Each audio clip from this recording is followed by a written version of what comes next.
കേരളം മുന്നിൽ തന്നെ ആയിരുന്നു. കേരളം മുന്നിൽ, മറ്റു സംസ്ഥാനങ്ങൾ വ്യത്യസ്തമായി കേരളം മുന്നിൽ എന്ന് പറയുമ്പോൾ നമുക്കെല്ലാവർക്കും അറിയാം, കേരളത്തിലെ നല്ല കെട്ടിടങ്ങളുണ്ട്, മനോഹരമായ വീടുകളുണ്ട്, അല്ലേ? മനോഹരമായ സാഹചര്യങ്ങളുണ്ട്. ഇതെല്ലാം കേരളത്തിൽ മാറി മാറി വന്ന ഗവൺമെന്റിന്റെ ഭാഗമായി ഉണ്ടായതല്ല.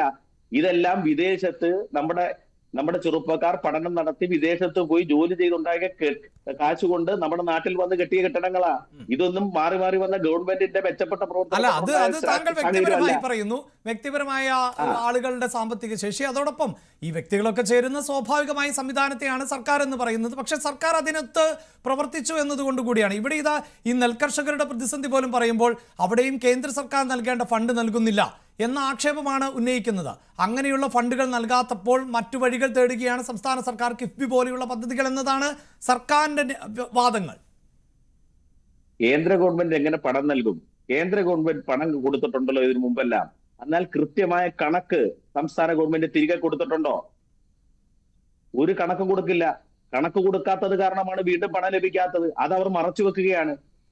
കേന്ദ്ര ഗവൺമെന്റ് തരുന്ന പദ്ധതികളുടെ പണം എങ്ങനെ ചെലവഴിക്കുന്നു അതിനെ സംബന്ധിച്ചുള്ള കൃത്യമായ ഒരു കണക്കും ഈ രാജ്യത്തെ ഏറ്റവും മോശപ്പെട്ട രൂപത്തിൽ കേന്ദ്ര ഗവൺമെന്റ് ആവശ്യപ്പെടുന്നതിനോട് പ്രതികരിക്കുന്ന ഒരു സംസ്ഥാനമാണ് കേരളം. അതുകൊണ്ടാണ് പണം ലഭിക്കാത്തത്. കണക്കുകൾ കൊടുക്കണം. കണക്കുകൾ കൊടുത്താൽ കൃത്യമായ പണം ലഭിക്കും.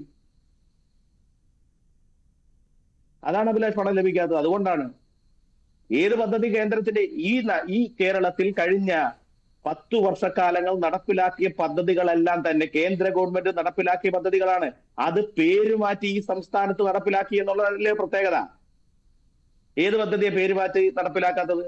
ആരോഗ്യരംഗത്തെ പദ്ധതികളെല്ലാം കേന്ദ്ര ഗവൺമെന്റ് നടപ്പിലാക്കിയ പദ്ധതികളിലെ ബഹുഭൂരിപക്ഷം ഈ സംസ്ഥാനത്ത് നടപ്പിലാക്കിയത്. സംവിധാനത്തിന് കീഴിലാകുമ്പോൾ സ്വാഭാവികമായും സംസ്ഥാന സർക്കാരും കേന്ദ്ര സർക്കാരും ഒക്കെ സഹകരിച്ച് പ്രവർത്തിക്കേണ്ടതായി വരും. പക്ഷെ മറ്റു പല സംസ്ഥാനങ്ങൾക്ക് ലഭിക്കുന്ന ആനുകൂല്യങ്ങൾ ആ മട്ടിൽ അല്ലെങ്കിൽ അതേ തോതിൽ കേരളത്തിന് ലഭിക്കുന്നില്ല എന്നുള്ളതാണ് ഭരണമുന്നണിയുടെ ആക്ഷേപം.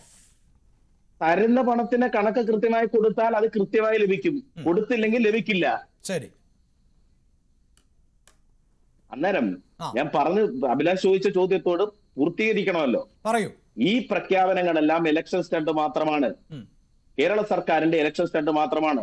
പണമില്ലാത്ത ഒരു ഗവൺമെന്റ്, 4 ലക്ഷം കോടി രൂപയില്ലാതെ കടമുള്ള ഒരു ഗവൺമെന്റ് അല്ല. അങ്ങനെ ഇലക്ഷൻ സ്റ്റണ്ട് എന്ന് പറയുമ്പോൾ ഡോക്ടർ ഗോപൻ ഇവിടെ സൂചിപ്പിച്ചു, ഒന്നാം പിണറായി സർക്കാർ അധികാരത്തിലേറുമ്പോൾ ക്ഷേമ പെൻഷൻ എന്നത് 600 രൂപയായിരുന്നു.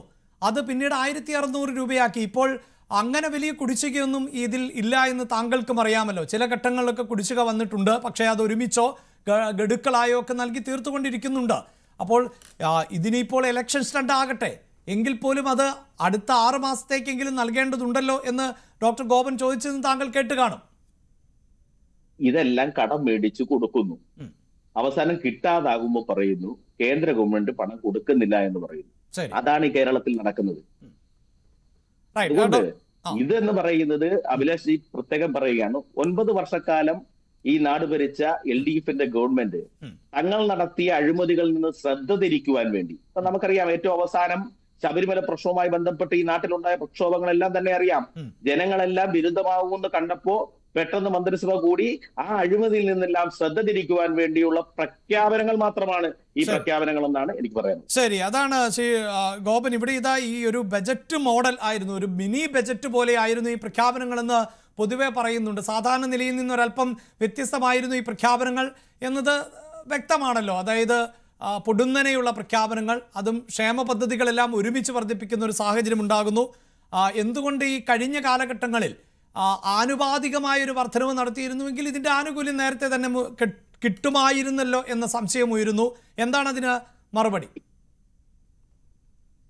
ശ്രീ KP അഭിലാഷ്, ഈ പാനലിന്റെ ബാലൻസിങ് അങ്ങ് ശ്രദ്ധിക്കേണ്ടതായിരുന്നു.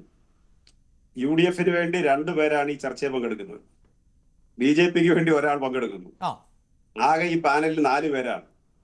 ഈ ക്ഷേമ പ്രവർത്തനങ്ങളെല്ലാം പ്രഖ്യാപിച്ച സംസ്ഥാന സർക്കാരിന്റെ പ്രതിനിധിയായിട്ട് 4-ൽ 1 അതിരിക്കട്ടെ, അത് നിങ്ങളുടെ ഒരു സമയക്കുറവുമില്ല. താങ്കൾ എല്ലാ ഘട്ടത്തിലും ഞാൻ താങ്കളിലേക്ക് വന്നു. ഞാന് എന്റെ ബഹുമാന്യ സുഹൃത്ത് BJP സുഹൃത്ത് പറഞ്ഞതിൽ ആദ്യം പ്രതികരിച്ചിട്ട് മറ്റതിലേക്ക് കോൺഗ്രസിന്റെ പ്രതിനിധിയിലേക്ക്. ഒന്ന്, ഇവര് ഈ പറഞ്ഞുകൊണ്ടിരിക്കുന്ന കാര്യങ്ങളിലെല്ലാം സ്ഥിരമായി പറയുന്ന ഒരു കാര്യമാണ് സുരേഷ് ഗോപി ലൈൻ കണക്ക് കൊടുക്കുന്നില്ല. ഈ സാധാരണക്കാരെ കുറച്ചു പേരെ വേണമെങ്കിൽ തെറ്റിദ്ധരിക്കാം, കുറച്ചു നാളത്തേക്ക് തെറ്റിദ്ധരിപ്പിക്കാം. ഈ കണക്കെന്ന് പറഞ്ഞാൽ സെൻട്രൽ ഗവൺമെന്റ് കൊടുക്കുന്ന പണവും കേരളത്തിന്റെ പണം കൂടി ചേരുമ്പോഴാണ് എക്സ്പെൻഡിച്ചർ വരുന്നത്, ചെലവാക്കൽ വരുന്നത്. ആ ചെലവാക്കലിനകത്ത് സെൻട്രൽ ഗവൺമെന്റിന്റെ 60% കിട്ടുമ്പോഴാണ് സംസ്ഥാന ഗവൺമെന്റ് 40% ചെലവാക്കേണ്ടി വരുന്നത്, അല്ലെങ്കിൽ തിരിച്ച്. അപ്പോ ഈ കണക്കിനെ സംബന്ധിച്ച് ഞാൻ ഒറ്റ വാചകം കൊണ്ട് ആ പ്രശ്നത്തിന് മറുപടി ഉണ്ടാകും. ശ്രീ അഭിലാഷ് ഉൾപ്പെടെയുള്ള മാധ്യമ പ്രവർത്തകർക്ക് ഞാൻ രാഷ്ട്രീയ പ്രതിനിധികളെ മാറ്റി വെക്കുന്നു, അവർ രണ്ടുപേരെയും, അവർ അതിന്റെ ഒരു രാഷ്ട്രീയ ഉദ്ദേശം കൂടിയാണ് പറയുന്നത്. ഈ ചൂരൽമല പ്രശ്നത്തിൽ സുപ്രീം കോടതിയിൽ കേസ് ചെല്ലുമ്പോൾ അവിടെ കേന്ദ്ര ഗവൺമെന്റ് വാദിച്ചത് ചൂരൽമലയിലെ കണക്ക് തരാഞ്ഞിട്ടാണ് ഞങ്ങൾ വായ്പാ കുടിശ്ശിക എഴുതള്ളാത്താണെന്നോ പറഞ്ഞത്? അതോ സെൻട്രൽ ഗവൺമെന്റിനോട് ഈ സുപ്രീം കോടതി പറഞ്ഞ എന്താ? രാഷ്ട്രീയക്കാർ പറയുന്നതിനേക്കാൾ ശക്തമായ ഭാഷയിലാണ് അവർ പറഞ്ഞത്. അതുകൊണ്ട് ഈ കണക്കിന്റെ കളിയോടെ മാറ്റിവെയ്. കണക്ക് എന്നുള്ളൊരു വിഷയം central government ministers, Suresh Gopi അല്ല, സെൻട്രൽ ഗവൺമെന്റിന്റെ ഉത്തരവാദപ്പെട്ട മന്ത്രാലയോ പ്രധാനമന്ത്രിയോ അതുപോലുള്ള ആളുകളോ ഇന്ന് വരെ അത്തരം ഒരു ആക്ഷേപം ഉന്നയിച്ചിട്ടില്ല. അവരുടെ ഉയർന്ന മന്ത്രാലയങ്ങൾ, ധനമന്ത്രാലയം ഉന്നയിച്ചിട്ടില്ല. രാഷ്ട്രീയ കാര്യങ്ങൾ മാത്രമാണ് ഇത്തരം ഒരു വാക്ക് ഉപയോഗിക്കുന്നത്. അല്ലാതെ സാമ്പത്തിക വിഭാഗം അങ്ങനെ ഒരു ആക്ഷേപം കേരളത്തിനെതിരായിട്ട് ഉന്നയിച്ചിട്ടില്ല. നിങ്ങൾ എത്രയല്ല ആക്ഷേപം ഉന്നയിച്ചാലും ഈ കണക്ക് പിണറായി വിജയൻ കൊണ്ടുപോയി കൂട്ടിവെച്ചിട്ടൊന്നുമില്ല. ഓരോ ഡിപ്പാർട്ട്മെന്റും അവർക്ക് അവരുടെ സ്കീമുമായി ബന്ധപ്പെട്ട അക്കാര്യത്തിൽ കൃത്യമായ കണക്ക് കൊടുക്കുന്നു എന്നുള്ള, കണക്ക് കൊടുക്കാത്തല്ല. ഇനി ഞാൻ വേറൊരു കാര്യം ചോദിക്കട്ടെ, ഇവിടെ ഗവൺമെന്റിന്റെ അഴിമതി മറയ്ക്കാനാണെന്നുള്ളത്. ഈ രാജ്യം കണ്ട ഏറ്റവും വലിയ അഴിമതിയായിട്ട് സുപ്രീം കോടതി വിലയിരുത്തിയത് ഏതാണ് അഭിലാഷ്? രാജ്യം കണ്ട ഏറ്റവും വലിയ അഴിമതികളിൽ ഒന്നാണ് ഇലക്ട്രൽ ബോണ്ട്. ആ ഇലക്ട്രൽ ബോണ്ട് അഴിമതി പുറത്തു കൊണ്ടുവന്ന ആരാ? CPIMന്റെ ജനറൽ സെക്രട്ടറി ആയിരുന്ന സീതാറാം യെച്ചൂരി. എന്തുകൊണ്ടാണ് അദ്ദേഹം പുറത്തു കൊണ്ടുവന്നത്? CPM 10 പൈസ വാങ്ങിക്കില്ല. അല്ല, പറഞ്ഞിട്ടെ, എനിക്ക് ഒരുപാട് കാര്യങ്ങൾ പറയാനുണ്ട്. CPM 10 പൈസ അങ്ങ് ശരി എന്ന് പറഞ്ഞ് തീർക്കാൻ പറ്റില്ല. CPM 10 പൈസ വാങ്ങിച്ചിട്ടില്ല. CPMന്റെ 9 വർഷ ഭരണകാലത്തിനിടയിൽ ഏത് അഴിമതി കേസാണ് കേരളത്തിലെ കോടതികളിൽ നിങ്ങൾക്ക് തെളിയിക്കാൻ പറ്റിയത്?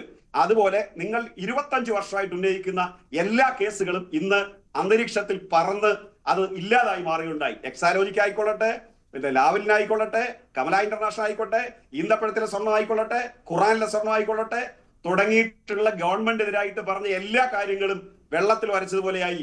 ഒന്നുപോലും നിങ്ങൾക്ക് ബോധ്യപ്പെടുത്താൻ, സമൂഹത്തെ ബോധ്യപ്പെടുത്താൻ കഴിഞ്ഞിട്ടില്ല. ഇനി കോൺഗ്രസിന്റെ പ്രതിയിലേക്ക് വന്നാൽ, അദ്ദേഹം എന്തിനാണ് ഇങ്ങനെ BJPയുടെ ഗവൺമെന്റിന് വേണ്ടി വക്കാലത്തെടുക്കുന്നത്? സാർ, ഞങ്ങളുടെ പ്രകടന പത്രികയിൽ പറഞ്ഞത്, നിങ്ങളെ ഞാൻ വെല്ലുവിളിക്കാന്ന വാക്കൊന്നും ഞാൻ ചർച്ചയിൽ പറയുന്നില്ല. നിങ്ങൾ CPIMന്റെ ഇടതുപക്ഷത്തിന് പ്രകടന പത്രികയുടെ വരികളുണ്ടെന്ന് വായിച്ച് കേൾപ്പിക്കണം. ഡെയിലി വേജസിലെ ജോലിക്കാർക്കാണ് നമ്മൾ 700 രൂപ പ്രഖ്യാപിച്ചത്. അത് 700 രൂപ കൊടുത്തിട്ടുമുണ്ട്. ആശ ഡെയിലി വേജസ് അല്ല. ആശ എന്ന് പറയുന്നത് കേന്ദ്ര ഗവൺമെന്റ് പദ്ധതിയാണ്, സ്കീമാണ്. ആ സ്കീം ഡെയിലി വേജസ് വരുന്നതല്ല, അത് സോഷ്യൽ സർവീസ് ആണ്. ആ സോഷ്യൽ സർവീസിന് നമ്മൾ കൊടുക്കുന്ന, സംസ്ഥാന ഗവൺമെന്റ് കൊടുക്കുന്നത്, ഈ ഇതുവരെ കൊടുത്തുകൊണ്ടിരുന്ന ഒരു സഹായധനമാണ്. സെൻട്രൽ ഗവൺമെന്റ് അതിൽ തുക വർദ്ധിപ്പിക്കാൻ തയ്യാറായിട്ടില്ല. നിങ്ങൾ പറയുന്നത്, ഈ ആശയുടെ സമരം വന്നത് മുതൽ നിങ്ങൾ പറയുകയാണ് 700 രൂപ കൊടുക്കാവുന്ന. അത് SUCക്കാർ നടത്ത പ്രചരണമാണ്. 700 രൂപ കൊടുക്കാമെന്ന് ഇടതുപക്ഷ മുന്നണിക്ക് പറയാനേ പറ്റില്ല. കാരണം എന്തുകൊണ്ടെന്ന് വെച്ച് കഴിഞ്ഞാൽ, അത് ഡെയിലി വേജസിന്റെ പരിധിയിൽ വന്നാൽ ആശ മാത്രമല്ല, ആശയെ ഡെയിലി വേജസ് ആക്കിയാൽ അത് ആരെ ഡെയിലി വേജസ് ആക്കി പ്രഖ്യാപിക്കേണ്ടത്? കേന്ദ്ര ഗവൺമെന്റ്. കോൺഗ്രസിന്റെ പ്രതി തൊട്ടടുത്തിരിക്കുന്ന, അല്ല, നമ്മുടെ പാനലുള്ള BJP സുഹൃത്തിനോട് പറയുക, അത് കേന്ദ്ര സ്കീം പ്രഖ്യാപിക്കാൻ പറയുക, അല്ലാതെ സംസ്ഥാന ഗവൺമെന്റ് മേലെ അടിച്ചേൽപ്പിക്കരുത്. ഇനി ഒരു കാര്യം കൂടി അതിനകത്ത്, ഇന്ത്യ രാജ്യത്ത് കോൺഗ്രസ് ഭരിക്കുന്ന ഏത് സ്റ്റേറ്റിലാണ് ആശാ വർക്കർക്ക് കേരളത്തിലേക്കാൾ വലിയ തുക കൊടുക്കുന്നതെന്ന് പറഞ്ഞാൽ ആ പ്രശ്നം പരിഹരിക്കാം. രണ്ടാമത് കിഫ്ബിയുടെ കാര്യത്തിൽ രമേശ് ചെന്നിത്തലയുടെ മണ്ഡലം നോക്കിയാൽ മതി സാർ. പരവൂർ പോയിട്ട് VD സതീശന്റെ മണ്ഡലം നോക്കിയാൽ മതി. ഇപ്പൊ ഗവൺമെന്റ് കൊടുത്തിട്ടുള്ള ആനുകൂല്യങ്ങൾ ഓരോ മണ്ഡലത്തിലേക്കും 96,000 കോടി രൂപയുടെ വികസന പ്രവർത്തനങ്ങളാണ് കിഫ്ബി വഴി നടപ്പിലാക്കിയിട്ടുള്ളത്. 937 സർ 937 സ്കൂൾ കെട്ടിടങ്ങൾ ഉദ്ഘാടനം ചെയ്ത ഈ 9 വർഷക്കാലം കൊണ്ട് ഉദ്ഘാടനം ചെയ്ത ലോകത്തിലെ ഏക വിദ്യാഭ്യാസ മന്ത്രിയുടെ പേരാ ശിവൻകുട്ടിയും മുഖ്യമന്ത്രിയുടെ പേരാ പിണറായി വിജയൻ. 937 സ്കൂൾ കെട്ടിടങ്ങൾക്ക് കല്ലിടുകയല്ല ചെയ്തത്, ഉദ്ഘാടനം ചെയ്ത. കേരളത്തിലെ സർക്കാർ ആശുപത്രികളിലൊക്കെ പശ്ചാത്തല സൗകര്യം വർദ്ധിച്ചത് ആളുകൾ വ്യക്തിപരമായിട്ട് വീട് വെക്കുന്നത് പോലല്ല. കിഫ്ബി പണം ഉപയോഗിച്ച് കേരളത്തിൽ 10ഉം 12ഉം 15 നിലകളുള്ള കെട്ടിടങ്ങൾ ഉണ്ടാക്കി കൊടുത്ത് പശ്ചാത്തല സൗകര്യം വർദ്ധിപ്പിച്ചത് ഈ കിഫ്ബിയുടെ പണം ഉപയോഗിച്ചിട്ടാ. അല്ലാതെ വെറുതെ ഉട്ടോപ്യൻ സിദ്ധാന്തം പ്രകടന പത്രിക പറഞ്ഞല്ല. നിങ്ങൾ പ്രകടന പത്രിക നടപ്പിലാക്കിയാൽ മര്യാദ കടന്ന് പറയും, BJP പറയും പ്രകടന പത്രിക നടപ്പിലാക്കാനുള്ളതല്ല, അത് പറയാനുള്ളതാണെന്ന് കൃത്യമായി പറഞ്ഞവരാ നിങ്ങൾ. ഇനി നമ്മുടെ വേറൊരു കാര്യം കൂടി നിങ്ങൾ മനസ്സിലാക്കേണ്ടത്, കേരളത്തിന്റെ നേട്ടങ്ങളാണ് പലതും BJP-യുടെ പൈസ അനുവദിക്കാത്തതിന്റെ ഒരു കാരണം. അവർ പറയുന്നത് നിങ്ങൾക്ക് ഇന്ത്യയിലെ ആദ്യത്തെ 12 PH സെന്റർ കേരളത്തിനാ. PH സെന്ററിന് പണമില്ല. അദ്ദേഹം ഇവിടെ പറഞ്ഞത് മരുന്ന് കൊടുക്കുന്നതും ആശുപത്രി മെച്ചപ്പെട്ടത് കേന്ദ്ര ഗവൺമെന്റ് സഹായമാണെന്ന്. സർ, UP-യിൽ 1000 കുഞ്ഞുങ്ങൾ ജനിച്ചാൽ 40 കുട്ടികൾ മരണത്തിന് കിടക്കുന്നു. കേരളത്തിൽ 1000 കുഞ്ഞുങ്ങൾ ജനിച്ചാൽ 4 കുട്ടികൾ മരണത്തിൽ കിടക്കുന്നു. ഇതെന്താ ഈ UP-ക്ക് സഹായിക്കാത്ത? എന്താ ബീഹാറിന് സഹായിക്കാത്ത? കേരളത്തെക്കാൾ കൂടുതൽ പൈസ നിങ്ങൾ കൊടുത്തിട്ടും എന്താണ് അവിടെ ആരോഗ്യരംഗത്ത് മെച്ചപ്പെടൽ ഉണ്ടാകാതെ? ഇന്ത്യ രാജ്യത്തെ 23 കാര്യങ്ങളിൽ 1-ാം സ്ഥാനത്ത് കേരളം എത്താനുള്ള കാരണം കേരളത്തിലെ ഗവൺമെന്റ് എടുക്കുന്ന ജനോപകാരപ്രദമായ നിലപാടും ആണ്. ഇനി കടം വാങ്ങിച്ചാൽ നിങ്ങൾ കൊടുക്കുന്നതെന്ന് പറഞ്ഞു. സാർ, കടം വാങ്ങിക്കുന്നതിന് കേന്ദ്ര ഗവൺമെന്റ് അനുമതി വേണം, BJP ഗവൺമെന്റ് അനുമതി വേണം. നിങ്ങൾ അനുമതി തരുന്നില്ല. ഞങ്ങൾ നിയമപരമായി കടമെടുക്കാനുള്ള അവകാശം കോടതി പോയിട്ടാണ് ഉറപ്പാക്കുന്നത്. NHM കേന്ദ്ര ഗവൺമെന്റ് സ്കീമാ, ശമ്പളം കിട്ടുന്നില്ല. ഞാനൊരു ജനപ്രതിനിധി കൂടിയാണ്. NHM-ന്റെ ശമ്പളം കിട്ടുന്നില്ല, SSK-യുടെ ഫണ്ട് കിട്ടുന്നില്ല. ഇതെല്ലാം തരാതിരുന്നുകൊണ്ടാണ് നിങ്ങൾ ഈ സമീപനം എടുക്കുന്നത്. അല്ലാതെ കേന്ദ്ര ഗവൺമെന്റ് സഹായിച്ചത് കൊണ്ടല്ല നമ്മുടെ നാട്ടിൽ മരുന്ന് വാങ്ങിക്കുന്നതെന്നുള്ള യാഥാർത്ഥ്യബോധം നിങ്ങൾ ഉൾക്കൊള്ളണം. റൈറ്റ്. ഞാൻ അവസാനിപ്പിക്കുകയാണ്. ശ്രീ ആർ വി രാജേഷ് സൂചിപ്പിച്ചതുപോലെ അദ്ദേഹം പാനലിനെ കുറിച്ച് പറഞ്ഞുവെങ്കിലും 3 രാഷ്ട്രീയ പ്രതിനിധികൾ എന്ന നിലയിലാണ് ഞാൻ അവരെ ക്ഷണിച്ചത്. ഒപ്പം CP ജോണിനെ സംബന്ധിച്ചിടത്തോളം ഒരു സാമ്പത്തിക വിദഗ്ധൻ എന്ന ഒരു പശ്ചാത്തലം കൂടിയുണ്ട്. ആ ഒരു സാഹചര്യത്തിൽ കൂടിയാണ്. അതിനപ്പുറത്തൊരു ഏകപക്ഷീയമായ പാനൽ എന്ന് ദയവായി കരുതരുത്. ശ്രീ ആർ വി രാജേഷ്, ഞാൻ അവസാനിപ്പിക്കുമ്പോൾ എന്തു തന്നെയുമാകട്ടെ, ഈ തെരഞ്ഞെടുപ്പിൽ ഇടതുമുന്നണിക്ക് ജനങ്ങൾക്ക് അവരുടെ ക്ഷേമ പദ്ധതികൾ അത് പണം നേരിട്ട് ലഭിക്കുന്നുവെങ്കിൽ അങ്ങനെ അതിപ്പോൾ KC വേണുഗോപാൽ പറഞ്ഞത് ഇത് മോദി സ്റ്റൈൽ എന്നുള്ളതാണ്. മോദിയും അങ്ങനെ ജനങ്ങളുടെ അക്കൗണ്ടിലേക്കൊക്കെ എത്തുന്ന തരത്തിൽ ചില പ്രഖ്യാപനങ്ങൾ നടത്തിയിട്ടുണ്ടല്ലോ. അപ്പോൾ ഒരു ആശങ്ക സൃഷ്ടിക്കുന്നുണ്ടോ UDF-നെ സംബന്ധിച്ചിടത്തോളം? അവസാനിപ്പിക്കുകയാണ്. ഒരാശങ്ക സൃഷ്ടിക്കുന്നത്. പക്ഷേ ഇവിടെ ശ്രീ PK ഗോവൻ പറയുന്നത് യാതൊരു ഡേറ്റയുടെ അടിസ്ഥാനമില്ലാതെ അദ്ദേഹം കുറേ രാഷ്ട്രീയ പ്രസംഗങ്ങൾ നടത്തുകയാണ്. അദ്ദേഹത്തെ പൊഴുത്തിക്കോട്ടെ, അത് ഗവൺമെൻറ്റിനൊക്കെ പൊഴുത്തുന്ന അദ്ദേഹത്തിൻ്റെ ജോലിയാണ്, തള്ളി മറിക്കാം, അതൊക്കെ കുഴപ്പമൊന്നുമില്ല. പക്ഷേ യാഥാർത്ഥ്യമൊന്നുമല്ല. നിങ്ങളുടെ പ്രകടനപത്രികയെക്കുറിച്ച് പറഞ്ഞു. പ്രകടനപത്രികയിലെ പേജ് നമ്പർ ഉൾപ്പെടെ ഞാൻ പറഞ്ഞു. 16-ാമത്തെ പേജ് നമ്പർ എടുത്തൊന്ന് വീട്ടിൽ പോയി വായിച്ചു നോക്കണം. അംഗൻവാടി വർക്കർമാർ, ആശാ വർക്കർമാർ, സ്കീം വർക്കർമാർ, താങ്കൾ മര്യാദ വേണം, ചർച്ചയിൽ മര്യാദ വേണം. താങ്കൾ സംസാരിച്ചപ്പോൾ ഞാൻ ഇടപെട്ടില്ലോ. ഇവർക്കെല്ലാം 700 രൂപയാക്കുമെന്നുള്ള പ്രകടനപത്രികയുടെ പ്രഖ്യാപനം.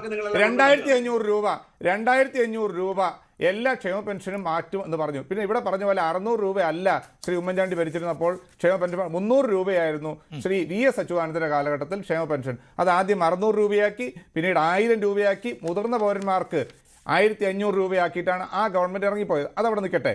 പിന്നെ ഇവിടെ കേരളത്തിൽ ഒരുപാട് കാര്യങ്ങൾ ചെയ്തു എന്ന് പറയുന്നു. പക്ഷേ എന്തൊക്കെയാണ് നിങ്ങൾ ചെയ്തത്? നിങ്ങൾ ഏതൊക്കെ കാര്യങ്ങൾക്കാണ് വർദ്ധിപ്പിച്ചത്? ഇവിടെ ജനങ്ങൾക്ക് ഇപ്പോൾ കൊടുത്തു, അതൊക്കെ സത്യമാണ്. നിങ്ങൾ പറഞ്ഞത് കൊടുത്തില്ല. ഇവിടെ കറണ്ട് ചാർജ് 5 തവണ കൂട്ടി, വെള്ളക്കര 3 ഇരട്ടി കൂട്ടി, നിങ്ങൾ വീട്ടുകരം ഇരട്ടിയായി വർദ്ധിപ്പിച്ചു, പെർമിറ്റ് ഫീസ് കൂട്ടി, മദ്യത്തിന്റെ വില കൂട്ടി, അവശ്യ സാധനങ്ങൾക്ക് വില കൂട്ടി, എല്ലാ സാധനങ്ങൾക്കും പെട്രോളിന് ഡീസലിന് 2 രൂപ സെസ് ഏർപ്പെടുത്തി. ഇതെല്ലാം കൂട്ടിയപ്പോൾ അതിനാനുപാതികമായി ജനങ്ങൾക്ക് ഏതെങ്കിലും രീതി, പിന്നെ ലോകോത്തര നിലവാരമുള്ള ആശുപത്രികൾ, അവിടെയാണല്ലോ കോട്ടയത്ത് ആശുപത്രി കെട്ടിടം ഇടിഞ്ഞു വീണ് സാധാരണക്കാരായ രോഗികൾ മരിക്കുന്ന കേരളം, ആശുപത്രിയിൽ മരുന്നില്ലാത്ത കേരളം, ആശുപത്രിയിൽ മരുന്നിന് 1500 കോടി രൂപയുടെ കുടിശ്ശിക, സപ്ലൈകോയ്ക്ക് 2115 കോടി രൂപയുടെ കുടിശ്ശിക.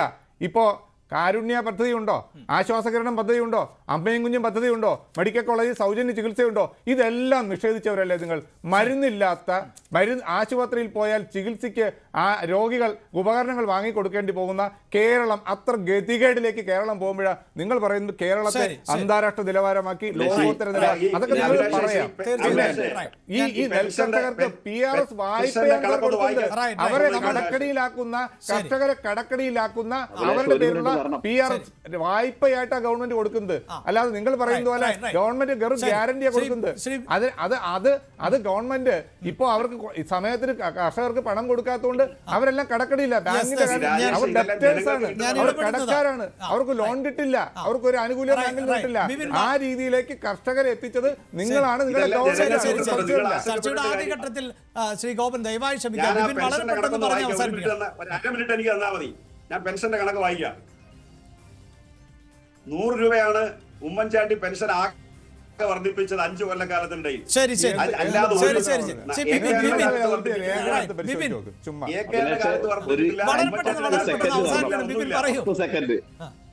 ഇവിടെ ഈ രാജ്യഘട്ടത്തിൽ വെച്ച് ഏറ്റവും വലിയ അഴിമതി നടത്തിയ ഗവൺമെന്റ് ആണ് LDF-ന്റെ ഗവൺമെന്റ്. അവർ കിഫ്ബി വഴി, ഊരാങ്കല്ലുങ്കൽ സൊസൈറ്റി വഴി ഊരാളുകൾ സൊസൈറ്റിയുടെ പ്രത്യേകത ഈ കേരളത്തിലെ LDF നേതാക്കന്മാരുടെ എല്ലാ നിക്ഷേപങ്ങളുള്ള കമ്പനിയാണ് ഈരാനുകൾ സൊസൈറ്റി.